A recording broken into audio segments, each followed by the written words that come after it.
want anyone to feel left behind. Civilization 4, right? Right, as yes. things zoom ahead. So what would be your advice to anyone out there who wants to know how they can contribute to read the book and apply it to their own life? So first of all, the first advice is to tell everybody that as a human, we have a human identity, which has a value. And maybe only very powerful companies knows that. So we are instructing people then, because you are a human, you have the right to exist. So a human identity, as we project in the book, is not your Facebook account, it's not your Google account, it's not your Twitter account, it's your birth certificate. It's something that belongs to you and nobody should be able to grab it or to abuse of it. So as a birth certificate, the day that you enter the internet, I know this book is going to bring people to enter the internet in a more safe way. They will, by having access to that birth certificate, be in control of their destiny.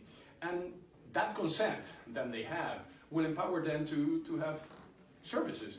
People will, as I said before, willing to buy that consent. And that will create we're working with the Millennium Goals of the United Nations. I am a member of the United Nations Council for the Millennium Goals. We're working with Microsoft. We're going to have Brad Smith in a few minutes talking about the Geneva Convention.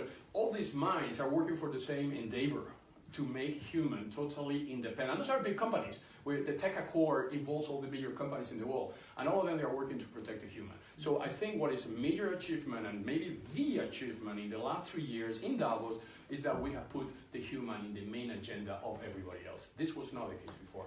Mm-hmm.